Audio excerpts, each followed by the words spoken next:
Assalamualaikum warahmatullahi wabarakatuh. Alhamdulillah wassalatu wassalamu ala Rasulillah wa ala alihi wa sahbihi wa man walah. Amma ba'd, sahabat-sahabat muslimin muslimat yang dimuliakan oleh Allah Subhanahu wa taala. Masih berbicara tentang doa yang dikabulkan oleh Allah. Doa yang tidak akan ditolak oleh Allah Subhanahu wa taala. Di dalam sebuah hadisnya Rasulullah Sallallahu Alaihi Wasallam pernah mengatakan, salasatun la turaddu da'watuhum. Ada 3 jenis manusia yang tidak akan ditolak doanya oleh Allah Subhanahu wa taala. 3 jenis manusia ini adalah termasuk di antara manusia-manusia yang doanya pasti dikabulkan oleh Allah Subhanahu wa taala. Maka penting sekali bagi kita untuk mencermati kita berada pada posisi yang mana. Atau ketika kita berada dalam salah satu dari 3 kondisi ini, berada dalam salah satu 3 keadaan ini, maka jangan sia-siakan kesempatan itu kecuali kita telah berdoa sebanyak-banyaknya kebaikan kepada Allah Subhanahu wa taala. Yang pertama, manusia pertama yang tidak akan ditolak doanya oleh Allah Subhanahu wa taala adalah as-shaimu hatta yuftir. Orang yang berpuasa sampai dia berbuka puasa. Maka gunakan kesempatan pada saat berbuka untuk berdoa kepada Allah Subhanahu wa taala. Jangan terlena dengan hidangan buka puasa sehingga kita lupa dan luput untuk meminta yang terbaik kepada Allah Subhanahu wa taala.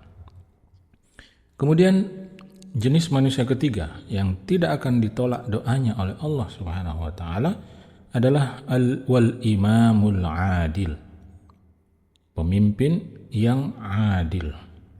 Tentu kita tidak bisa mengklaim bahwa kita telah menjadi seorang pemimpin yang adil.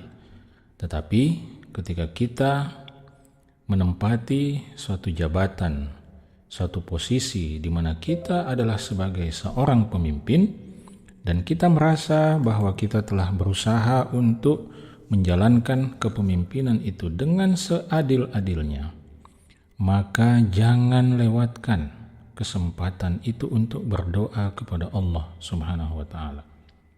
Ketika kita menjadi pemimpin negara, pemimpin provinsi, pemimpin kabupaten, pemimpin sebuah instansi, pemimpin semua lembaga, sampai pemimpin sebuah keluarga, maka gunakan posisi kepemimpinan kita itu sebagai momentum dan kesempatan terbaik untuk banyak-banyak berdoa kepada Allah Subhanahu wa taala, karena ini adalah satu kesempatan di mana doa kita tidak akan ditolak oleh Allah Subhanahu wa taala.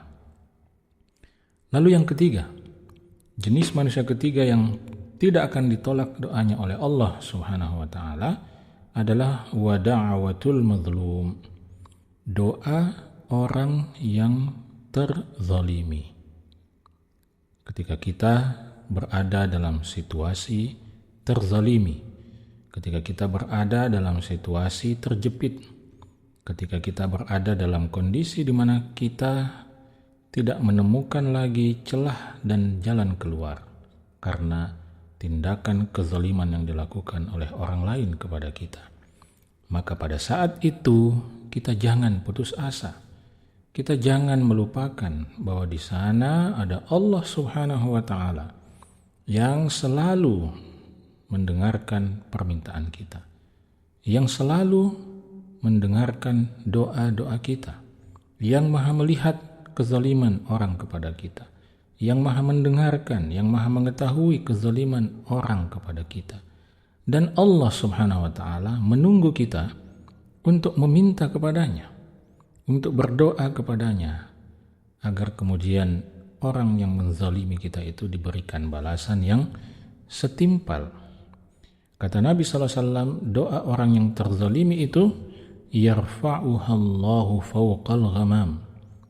Doa orang yang terzalimi itu akan diangkat oleh Allah di atas awan-awan. Lalu setelah itu wa yaftahu laha abwabas sama. Lalu setelah itu Allah akan bukakan untuk doa orang yang terzalimi itu pintu-pintu langit. Jadi sahabat-sahabat sekalian, bayangkanlah doa orang yang terzalimi itu akan dibawa oleh Allah melintasi awan. Lalu setelah itu doa orang yang terzalimi itu akan dibukakan untuknya pintu-pintu langit. Lalu setelah itu Allah Subhanahu wa taala mengatakan, wa izzati la ansurannaka walau ba'da hin. Demi kemahaperkasaanku, kata Allah, sungguh aku pasti akan menolongmu meskipun itu setelah beberapa waktu lamanya. Maka ini adalah jaminan dari Allah Subhanahu wa taala untuk orang-orang yang terzalimi, bahwa Allah pasti akan menolong kita meskipun datangnya pertolongan Allah itu ba'dahin, setelah beberapa waktu. Tentu datangnya pertolongan Allah kepada kita, kepada orang-orang yang terzalimi itu tidak bisa diatur dengan timing tertentu, tidak bisa kita atur dengan harapan kita. Kita inginnya pertolongan itu datang hari ini, tetapi Allah akan mengatur datangnya pertolongan untuk orang-orang terzalimi itu pada waktu yang tepat. Itulah yang hari ini kita saksikan misalnya pada saudara-saudara kita di Gaza. Dalam pandangan kita manusia, kondisi saudara-saudara kita di Gaza itu sudah sedemikian sangat-sangat memprihatinkan. Kezaliman orang-orang Yahudi Zionis di sana sungguh sudah di luar batas kemanusiaan kita. Dan kita berharap pertolongan Allah Subhanahu wa taala itu turun saat ini juga, detik ini juga. Tetapi sekali lagi, Allah Subhanahu wa taala Maha mengetahui, Allah Subhanahu wa taala Maha bijaksana. Allah akan menurunkan pertolongan itu pada waktu yang tepat. Karena itu, sekali lagi ketika kita berada dalam kondisi yang terzalimi, ingat, jangan pernah berhenti untuk berdoa dan berdoa meminta kepada Allah Subhanahu wa taala. Dan jangan pernah putus asa menunggu hadirnya pengabulan doa dari Allah Subhanahu wa taala.